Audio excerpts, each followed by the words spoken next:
എല്ലാവർക്കും നമസ്കാരം. തേനും തേനുൽപ്പന്നങ്ങളെയും കുറിച്ചുള്ള വിശദമായ ഒരു വീഡിയോ ആണ് ഇന്ന് ചെയ്യുന്നത്. എല്ലാവരും വീഡിയോ കാണുക, ലൈക്ക് ചെയ്യുക, സബ്സ്ക്രൈബ് ചെയ്യുക. നിങ്ങളുടെ പ്രോത്സാഹനമാണ് എൻ്റെ വിജയം.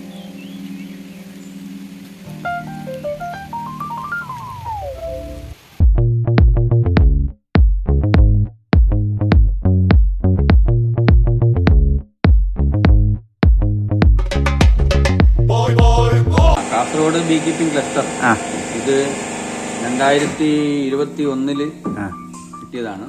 നമുക്ക് സെൻട്രൽ ഗവൺമെന്റ് ഒരു പ്രൊജക്റ്റാണ്. അതായത് ഏത് വ്യവസായത്തിനും കൊടുക്കുന്നതാണ് ഈ വൃത്തി എന്ന് പറയുന്ന പ്രൊജക്റ്റ്. അതിൽ സമൂഹത്തിൽ താഴേക്കടയിൽ കിടക്കുന്നവരെ ഉദ്ധരിക്കാൻ വേണ്ടി കേന്ദ്ര ഗവൺമെന്റ് കൊടുക്കുന്ന ഒരു പ്രസ്ഥാനമാണ് വൃത്തി പ്രൊജക്റ്റ്. അപ്പോൾ ഇവിടുത്തെ തേനീച്ച കർഷകരെയെല്ലാം വളരെ വിഷമത്തിലുണ്ടായിരുന്ന തേനീച്ച കർഷകരെല്ലാം ഒന്നിച്ച് കൊണ്ടുവരാൻ വേണ്ടി നമ്മളൊരു പ്രോജക്റ്റ് കൊടുത്തിരുന്നു. അത് നമുക്ക് പാസ്സായി കിട്ടിയതാണ്.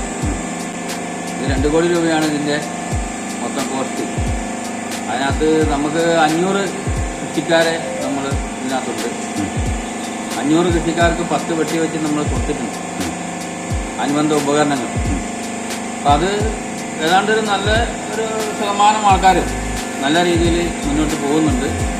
പിന്നെ ശുദ്ധമായ തേനിൻ്റെ ഉൽപ്പന്നങ്ങളും നമ്മളിവിടുന്ന് വിൽക്കുന്നുണ്ട്. കൃഷിക്കാരെല്ലാം നമുക്ക് തേൻ തരുന്നുണ്ട്. അപ്പോൾ ആ തേനെടുത്തിട്ട് നമ്മൾ പുറത്തേക്ക് കൊടുക്കുകയാണ്. അങ്ങനെ അവരുടെ ഉന്നതി തേനീച്ച കൃഷിയിലുള്ള അവർക്ക് ട്രെയിനിങ്ങും കാര്യങ്ങളും എല്ലാം നമ്മൾ കൊടുക്കുന്നുണ്ട്. കർഷകർ കൊണ്ടുവരുന്ന തേൻ നേരിട്ട് ചൂടാക്കുകയല്ല ചെയ്യുന്നത്. ഈ ജാറിനകത്തേക്ക് ഒഴിച്ചതിന് ശേഷം 60 ഡിഗ്രിയോളമുള്ള ചൂടുവെള്ളത്തിൽ കൂടി കടത്തിവിട്ട് പ്രോസസ്സ് നടന്നതിന് ശേഷമാണ് നമുക്ക് ലഭിക്കുന്നത്. വീഡിയോയിൽ ഒരുപാട് കാര്യങ്ങൾ പറയുന്നുണ്ട്. എല്ലാവരും ശ്രദ്ധയോടെ കേൾക്കുക. അപ്പോൾ നമുക്ക് ആക്റ്റീവായ 500 കൃഷിക്കാരുണ്ട്. അപ്പോൾ അവരെ വെച്ചാണ് നമ്മൾ ഈ പ്രസ്ഥാനം ഇപ്പോൾ ഓടിക്കൊണ്ട് പോകുന്നത്. നല്ല രീതിയിൽ ആ പ്രസ്ഥാനം മുന്നോട്ട് പോകുന്നുണ്ട്. അപ്പോൾ ഇങ്ങനെയുള്ള പ്രസ്ഥാനങ്ങൾ ഇപ്പോൾ കേരളത്തിൽ ആകെ 2 ആകെ കിട്ടിയുള്ളൂ. ഒന്ന് കണ്ണൂർ ബീ കീപ്പിംഗ് ക്ലസ്റ്ററും ഒന്ന് കാസർഗോഡ് ബീ കീപ്പിംഗ് ക്ലസ്റ്ററും. ഇപ്പോൾ ഒരെണ്ണം പുതിയത് പാസ്സായി വരുന്നുണ്ട് ചങ്ങനാശ്ശേരിയിൽ. അപ്പോൾ അങ്ങനെ ഈ കൃഷി രംഗത്തേക്ക് വന്ന കൃഷിക്കാരെല്ലാം നല്ല രീതിയിൽ നല്ല ചില കാലാവസ്ഥാ പ്രശ്നങ്ങളൊക്കെ ഉണ്ടാകുന്നുണ്ടെങ്കിലും നല്ല രീതിയിൽ കൃഷി ചെയ്തു പോകുന്നുണ്ട്. പിന്നെ കാലാവസ്ഥ അനുസരിച്ചാണ് നമ്മുടെ ഇവിടുത്തെ ഉൽപ്പാദനം നിലനിൽക്കുന്നത്. ഇപ്പോൾ റബ്ബറിൻ്റെ തേനാണ് നമുക്ക് മെയിനായിട്ട് 90% കിട്ടുന്നത് റബ്ബറിൻ്റെ തേനാണ്. അപ്പോൾ അത് റബ്ബർ പൂക്കുന്ന സമയത്ത് മഴ പെയ്താൽ നമുക്ക് തേൻ കിട്ടത്തില്ല. അപ്പോൾ അതുകൊണ്ട് മഴ പെയ്യാതെ ഒരു കാലാവസ്ഥ ഈ വർഷവും കഴിഞ്ഞ വർഷമൊക്കെ നല്ല ഒരു കാലാവസ്ഥയാണ് കിട്ടിയത്. നല്ല ഏകദേശം 15 കിലോയോളം തേന് ഒരു പെട്ടിന്ന് കിട്ടിയിട്ടുണ്ട്. അപ്പോൾ നമ്മൾ അനുഭവിക്കുന്ന ഒരു പ്രശ്നമെന്ന് പറയുന്നത് ഇത് ബൾക്കായിട്ട് എടുക്കാൻ ആൾക്കാർ വളരെ കുറവാണ്. അപ്പോൾ അതിൽ ഹോൾസെയിലായിട്ട് എടുക്കാൻ വില തീരെ കുറവാണ്. അങ്ങനെ ഒരു പ്രശ്നമുണ്ട്. നമ്മൾ ഇനിയിപ്പോൾ ഇതെല്ലാം ചില്ലറയായിട്ട് വിൽക്കണം. നമ്മൾ പരമാവധി ആൾക്കാർ തേൻ ഉപയോഗിക്കാൻ അവരെ പഠിപ്പിക്കുക. പിന്നെ നമ്മൾ ബൈ പ്രൊഡക്റ്റുകളാക്കിയിട്ട് തേനിൻ്റെ ഗുണഗണങ്ങളെക്കുറിച്ചുള്ള ട്രെയിനിങ്ങുകളും കാര്യങ്ങളൊക്കെ നമ്മൾ കൊടുക്കുന്നുണ്ട്. അതിന് ചെറിയ ലേഖകളും ഒക്കെ നമ്മൾ കൊടുക്കുന്നുണ്ട്. അപ്പോൾ ഇത് നല്ല രീതിയിൽ ഇപ്പോൾ മുന്നോട്ട് പോയിക്കൊണ്ടിരിക്കുകയാണ്. ഇനി ഉയർച്ചയിലേക്ക് വരുമെന്നുള്ള പ്രതീക്ഷയിലാണ്. തേൻ കഴിച്ചുകൊണ്ട് ഗുണങ്ങളേ ഉള്ളൂ. തേൻ കഴിച്ചത് കൊണ്ട് ഗുണങ്ങളേ ഉള്ളൂ, ദോഷങ്ങളില്ല. അപ്പോൾ ഇന്ന് പണ്ടൊക്കെ തേന് നമ്മൾ ഒരു വീട്ടിൽ തേൻ ഇപ്പോൾ ഡോക്ടറെ കുറിച്ച് കഴിഞ്ഞാൽ ഒരു വൈദ്യരെ കുറിച്ച് കഴിഞ്ഞാൽ തേൻ വാങ്ങിക്കഴിഞ്ഞാൽ നമ്മൾ കൊച്ചിന് കൊടുത്തതിന് ശേഷം ബാക്കി അലമാരയുടെ മണ്ടയ്ക്ക് വെക്കലല്ലേ, ആരും കൊണ്ടുപോകാതെ അലമാരയുടെ മണ്ടയ്ക്ക് വെക്കുന്നൊരു പ്രകൃതമാണ് നമുക്കുണ്ടായിരുന്നത്. ഇന്ന് അതെല്ലാം മാറി. ഇന്ന് എല്ലാവരും തേനിൻ്റെ ഗുണഗണങ്ങളെക്കുറിച്ച് പഠിക്കുകയും അത് ഉപയോഗിക്കാൻ പഠിക്കുകയും ചെയ്തു. പക്ഷേ ഒരു കാര്യമുണ്ട്, നമ്മൾ ഇന്ത്യൻ ശരാശരി എന്ന് പറയുന്നത് വളരെ കുറവാണ്. 25 ഗ്രാമാണ് ആളോഹരി ഉപയോഗം. വിദേശ രാഷ്ട്രങ്ങളിലൊക്കെ അത് 18 മുതൽ 25 കിലോ വരെയാണ്. അത് നമ്മൾ ചിന്തിക്കണം. അവരുടെ തീന്മേശയിൽ ഇന്നും തേൻ ഉണ്ടായിരിക്കും. തേനില്ലാതെ അവരുടെ തീന്മേശ ഉണ്ടായിരിക്കില്ല. അപ്പോൾ അത് നമ്മൾ കണക്കിലെടുത്ത് ഇതിൻ്റെ ഗുണഗണങ്ങളെക്കുറിച്ച് പഠിക്കുകയും അത് കൃഷി ചെയ്യുകയും, അതായത് ഇപ്പോൾ എല്ലാവർക്കും എല്ലാ വീടുകളിലും ഇപ്പോൾ ചിലർക്ക് കുത്തുപേടി ഉണ്ടായിരിക്കാം. അപ്പോൾ അങ്ങനെയുള്ള ആൾക്കാർക്കൊക്കെ നമുക്ക് ചെറുതേനീച്ച വളർത്താം. ഒരു 10-25 പെട്ടി ഒരു വീട്ടിലുണ്ടെങ്കിൽ അവർക്ക് ആ വീട്ടിന് ആവശ്യമുള്ള ഒരു 10-15 കിലോ തേൻ ഉൽപ്പാദിപ്പിക്കുവാൻ പറ്റും ചെറുതേൻ. അപ്പോൾ അങ്ങനെ നല്ല ഗുണമേന്മയുള്ള തേൻ സ്വന്തമായി ഉൽപ്പാദിപ്പിച്ച് കഴിക്കാം. അത് പറ്റാത്തവർക്ക് ഷുഗർ പേഷ്യൻറ്റിന് തേൻ കഴിക്കാം. അതായത് അതിനകത്ത് ഷുഗർ കണ്ടൻറ്റ് കുറവാണ്. നമുക്ക് സുക്രോസ് എന്ന് പറയുന്നത് 5% അതിൽ താഴെയാണ് നമ്മുടെ തേനിന്. പിന്നെ ഗ്ലൂക്കോസ്, അതായത് ഈ വിഷകരമായ പഞ്ചസാരയെ റെഡ്യൂസ് ചെയ്താണ് തേൻ ഇതിൻ്റെ അറയിൽ നിറയ്ക്കുന്നത്. അപ്പോൾ അതുകൊണ്ട് ഷുഗർ പേഷ്യൻറ്റിന് അധികം തേൻ കഴിക്കാതെ കുറേശ്ശെ നല്ല ശുദ്ധമായ തേൻ കഴിച്ചു കഴിഞ്ഞാൽ ഷുഗർ കുറയുക ചെയ്യുന്നത്, കൂടുകയൊന്നുമില്ല. അപ്പോൾ ചിലർക്ക് ഭയങ്കര പേടിയാണ്, പഞ്ചസാര 1 സ്പൂൺ കഴിച്ചാൽ 1 സ്പൂൺ തേൻ കഴിക്കാൻ ഭയങ്കര പേടിയാണ്. അപ്പോൾ അങ്ങനെ പേടിക്കേണ്ട കാര്യമില്ല. ഷുഗർ പേഷ്യൻറ്റിനും നമ്മളൊരു ചെറിയ അളവിൽ തേൻ കഴിക്കാം. അത് അവരുടെ ഷുഗറിന് നല്ലതാണ്, നമ്മുടെ ശരീരത്തിന് ഏറ്റവും നല്ലതാണ്. അതുപോലെ തന്നെ പൂമ്പൊടി പ്രോട്ടീൻ അടങ്ങിയ ഒരു ഭക്ഷണമാണ്. തേൻ തന്നെ എല്ലാ വിറ്റാമിൻസുകളും അടങ്ങിയ ഒരു ഭക്ഷണമാണല്ലോ തേൻ. അപ്പോൾ തേൻ നമ്മൾ സ്ഥിരമായൊരു ശീലമാക്കണം. തേൻ കഴിക്കുക, എല്ലാ ദിവസവും തേൻ കഴിക്കുന്ന ഒരു ശീലമാക്കുക. അപ്പോൾ അന്നേരം നമുക്ക് അതിൻ്റെ ഗുണങ്ങളെക്കുറിച്ച് മനസ്സിലാക്കാൻ പറ്റും. തേനിപ്പോൾ എന്തെങ്കിലും ഒരാൾ തടി കുറയാൻ ചിലത് ചോദിക്കും, തടി കുറയാൻ തേൻ കഴിച്ചാൽ മതി. തടി കുറയാൻ തേൻ കഴിച്ചാൽ തടി കുറയും. നമ്മുടെ ഈ തടി എന്ന് പറയുന്നത് നമ്മുടെ ശരീരത്തിൽ അടിഞ്ഞു കൂടി കിടക്കുന്ന കൊഴുപ്പാണ്. അപ്പോൾ കൊഴുപ്പ് കൂടുന്തോറും ഭയങ്കര വയറുണ്ടാകും, പിന്നെ തടി കൂടും.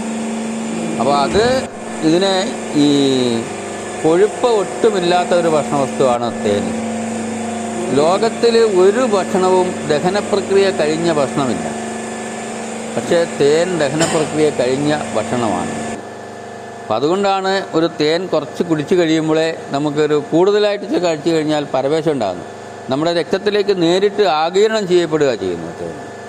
അപ്പം അതുകൊണ്ട് തേൻ നമ്മൾ മിതമായ അളവിൽ എന്നും കഴിക്കുവാണെങ്കിൽ നമ്മുടെ ശരീരത്തിന് വേണ്ട അത് ഈ തടി കുറയുന്ന എങ്ങനെയാണെന്ന് വെച്ച് കഴിഞ്ഞാൽ നമ്മളിപ്പോൾ വൈകുന്നേരം ഒരു ബിരിയാണി ആയിരിക്കും കഴിക്കുന്നത്.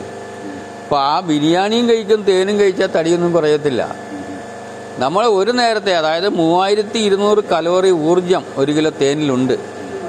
അപ്പോൾ അതുകൊണ്ട് നമുക്ക് വൈകുന്നേരം അധികം ഊർജ്ജം വേണ്ട. 2200 എങ്ങാണ്ട് മതി കലോറി ഊർജ്ജം മതി നമുക്ക് ഒരു മനുഷ്യന്. അപ്പോൾ നമുക്ക് ഒരു കുറച്ച് കലോറി വൈകുന്നേരങ്ങളിൽ നമ്മൾ കിടക്കുമല്ലേ, ഒരു ഗ്ലാസ് വെള്ളത്തിനകത്ത് കുറച്ച് തേനും ഒഴിച്ച് കഴിച്ചിട്ട് അങ്ങ് കിടന്നാൽ മതി. ഒരു നേരത്തെ ഭക്ഷണം അങ്ങ് ഒഴിവാക്കുക. അത് ശീലമായ പ്രശ്നമില്ല. ഭക്ഷണം ഒരു 5 മണി 6 മണിക്ക് മുമ്പ് ഭക്ഷണം കഴിച്ചിട്ട് വൈകിട്ട് കിടക്കുന്നതിന് മുമ്പ് കുറച്ച് തേനും കഴിച്ചിട്ട് കിടന്നാൽ മതി. അപ്പോൾ അങ്ങനെയാണെങ്കിലേ തടി കുറയത്തുള്ളൂ. പിന്നെ തടി വെക്കാനും തേൻ നല്ലതാണ്. കുട്ടികൾക്കൊക്കെ പാലിനകത്ത് കുറച്ച് തേൻ ഒഴിച്ച് കൊടുക്കാം, പഞ്ചസാരയ്ക്ക് പകരം. ഈ വെളുത്ത വിഷങ്ങളധികം കഴിക്കണ്ട. നമ്മൾ 5 വെളുത്ത വിഷത്തിൽ ഒന്നാണ് പഞ്ചസാര. അപ്പോൾ ഈ പഞ്ചസാരയ്ക്ക് പകരം നമ്മൾ തേൻ കഴിക്കുക, തേൻ കഴിച്ച് പഠിക്കുക, കുട്ടികൾക്ക് തേൻ കൊടുക്കുക. പാനീയങ്ങളൊക്കെ ഉണ്ടാക്കാം, വെറും തേൻ വെള്ളമായിട്ട് എടുത്ത് കുടിക്കാം. ആ കൂട്ടത്തിൽ നാരങ്ങ പിഴിഞ്ഞ് ഒഴിച്ചിട്ട് നമുക്ക് കഴിക്കാം. വീട്ടിലേക്ക് ഗസ്റ്റൊക്കെ വരുമ്പോൾ വീട്ടിൽ ഗസ്റ്റ് വരുമ്പോൾ ഹണി കോള എടുത്ത് കൊടുക്കാം. ചെറിയ കുറച്ച് ഇഞ്ചി നീരും ഒരു ശകലം ഏലക്കാപ്പൊടിയും ഒക്കെ ചേർത്ത്, നാരങ്ങ നീരും കൂടെ ചേർത്തിട്ട് നമുക്ക് ഹണി കോള ഉണ്ടാക്കാം. അപ്പോൾ ആ രീതിയിലൊക്കെ നമ്മൾ തേൻ കഴിക്കാൻ പഠിക്കണം. നമ്മൾ പഠിക്കുകയും നമുക്കുണ്ടായ അനുഭവങ്ങൾ മറ്റവർക്ക് പറഞ്ഞു കൊടുക്കുകയും ചെയ്യാം. അങ്ങനെ ആകുമ്പോൾ നമ്മൾ എല്ലാവരും തേൻ കഴിക്കാൻ തുടങ്ങും. അപ്പോൾ എല്ലാവരും തേൻ കഴിച്ച് നല്ലൊരു ആരോഗ്യമുള്ള ഒരു തലമുറ ഉണ്ടാകും എന്ന് നമുക്ക് പ്രതീക്ഷിക്കാം.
വീഡിയോ എല്ലാവർക്കും ഇഷ്ടപ്പെട്ടിട്ടുണ്ടാവുമെന്ന് കരുതുന്നു. എല്ലാവരും ലൈക്ക് ചെയ്യുക, സബ്സ്ക്രൈബ് ചെയ്യുക. അതുപോലെ തന്നെ നിങ്ങളുടെ സുഹൃത്തുക്കളിലേക്ക് ഈ വീഡിയോ എത്തിക്കുക. നിങ്ങളുടെ പ്രോത്സാഹനമാണ് എൻ്റെ വിജയം. നന്ദി, നമസ്കാരം.